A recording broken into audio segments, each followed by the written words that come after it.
మన ప్రభు అయిన యేసుక్రీస్తు నామములో మీ అందరికీ శుభములు తెలియజేయచూ ఉన్నాను. ప్రియ దైవజనమా, షారోన్ మన్నాలో భాగముగా ఈ దినం మరొక వాక్య భాగమును ధ్యానించుకుందాము.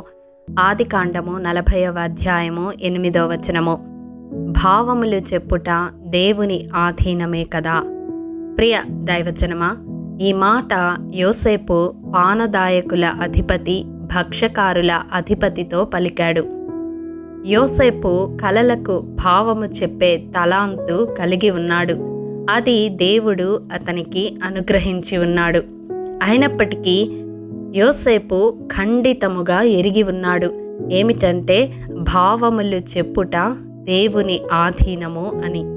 ప్రియ దైవజనమా, ఈనాడు దేవుడు ఇచ్చిన తలాంతులను బట్టి అతిశయిస్తూ అవి వారి సొంత జ్ఞానము వలన, అభ్యాసము వలన కలిగినవని విర్రవీగుతున్న వారు సంఘాలలో తారసపడుతూ ఉంటారు.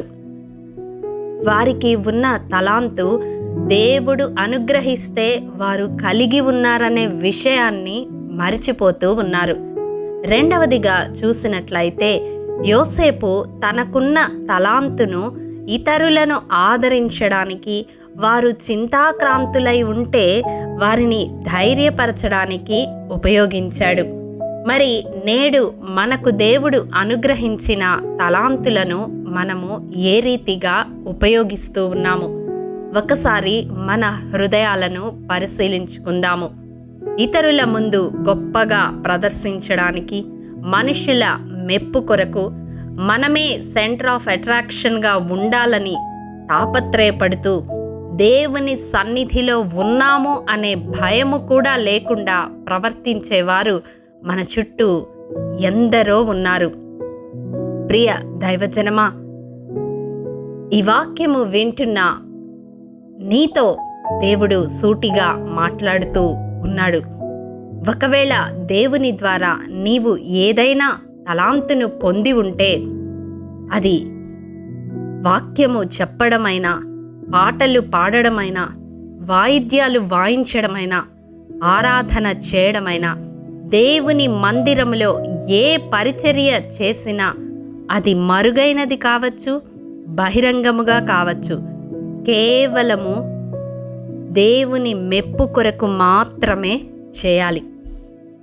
ఎందుకంటే నీ తలాంతు దేవుని ఆధీనములో ఉన్నది. అది దేవునిచే నీకు అనుగ్రహింపబడినది. నీ తలాంతు ద్వారా దేవుడు మాత్రమే మహిమపరచబడాలి. ఆయన నామము మాత్రమే ఘనపరచబడాలి. నీ తలాంతు ద్వారా నీ చుట్టూ ఉన్న వారికి దేవుడు మాత్రమే కనపడాలి.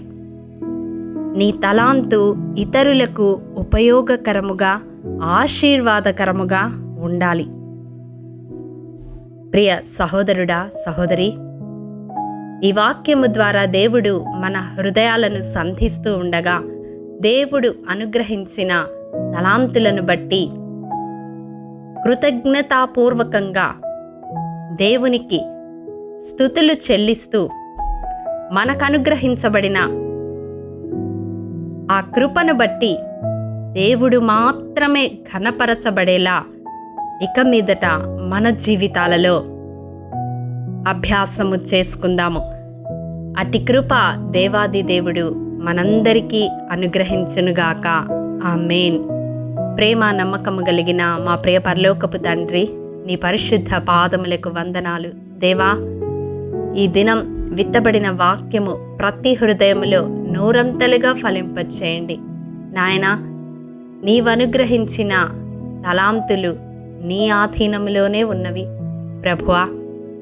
అవి కేవలము నీ నామ ఘనత కొరకు, నీ మహిమ కొరకు మాకు అనుగ్రహించావని ఈ దినం మాకు తెలియజేసిన విధానమును బట్టి మీకు వందనాలు.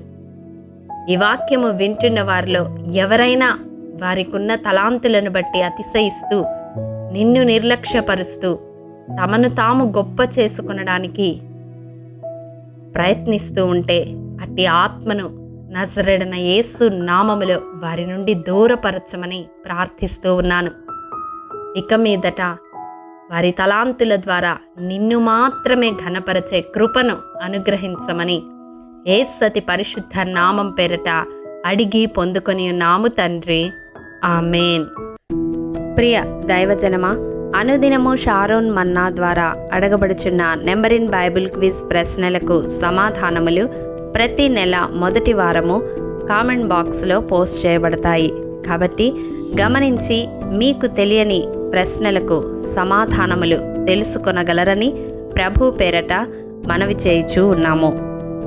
ప్రియ దైవజనమా, ఈ దినం నెంబర్ ఇన్ బైబిల్ క్విజ్ ప్రశ్న: బోళముతో కలిపిన అగరు రమారమి 150 సేర్ల ఎత్తు యేసు దేహము కొరకు తెచ్చినది ఎవరు?